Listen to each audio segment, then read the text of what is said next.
Good morning. How are you? Nice day here in Virginia today. Lower than 90, north of 80, and but no wind. So that's where we are. Uh, there are elementary principals in Northern Virginia, literally going to door, 50 doors. Children who appeared for education at a distance, trying to convince them to come to the class in person 5 days a week. Now, parents are rightfully anxious and resistant because of the Delta variant, because we found that children are multiple transmitters and that the Delta variant is itself a very quick transmitter. And it's, I don't know if engulfing the world is the right thing, but it's a challenge in many places to a dangerous extent. And it appears to be affecting those who have not been vaccinated here, but I think we're still waiting for news. And it doesn't help that the CDC and the World Health Organization, WHO, are somewhat at odds about this. So what's the answer? You just be careful. I had a court appearance yesterday, and the court allowed me to make it remotely. And here's the other thing. Had I traveled there, driving time and stuff like that, I charged my client.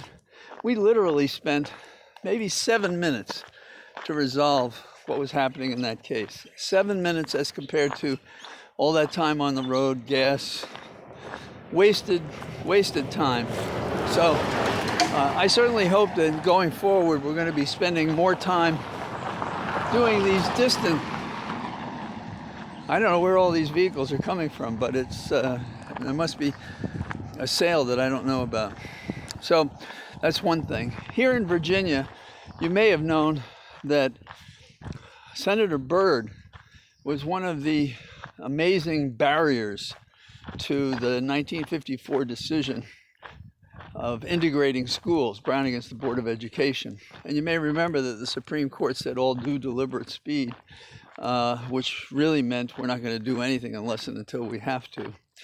And in Virginia, Byrd, who was really the dominant force, political force, from the Winchester area, from where many apples are grown and marvelous celebrations are still had, the Byrd family had enormous strength, politically and otherwise, and they instituted a policy of massive resistance. That is, they were going to resist integration at any cost.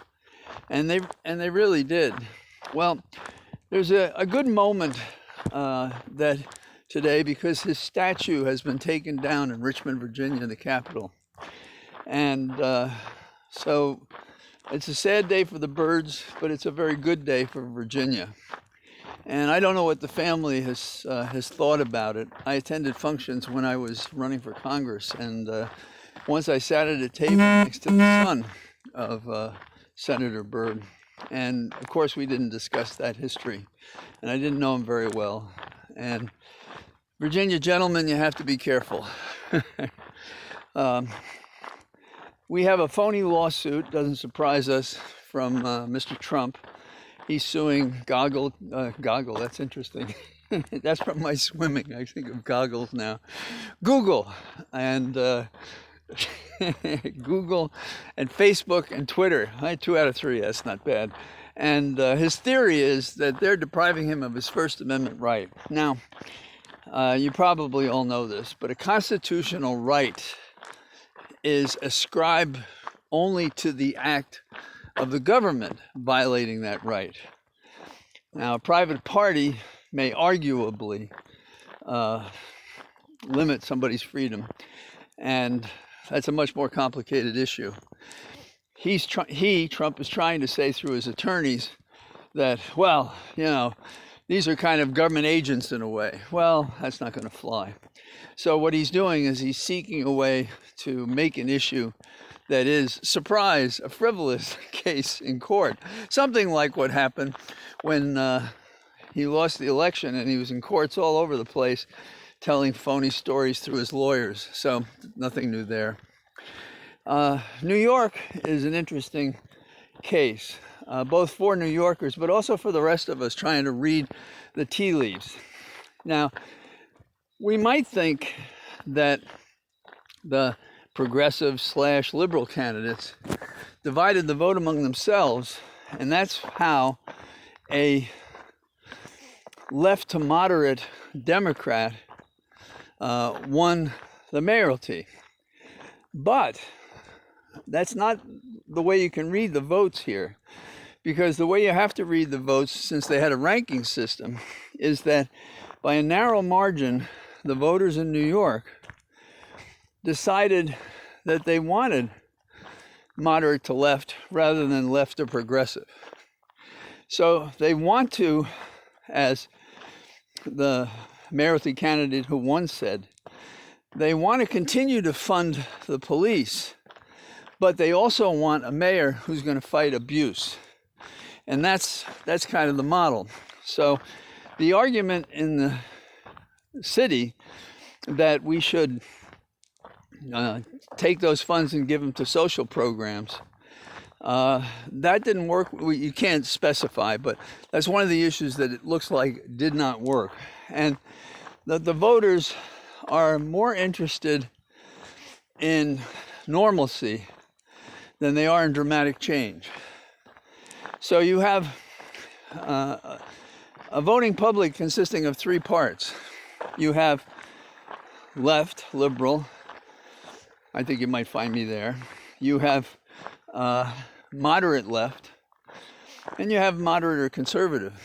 And so going into these campaigns, I think we're going to see whether or not that pattern plays out. And if you think about it, in the Carolinas, when Biden won, the people were choosing him, a moderate left, or left to moderate, depending on how you want to say it, over Bernie Sanders and more liberal candidates. So in terms of what you need to do to win an election, you have to have a Biden standard or the mayor of New York standard.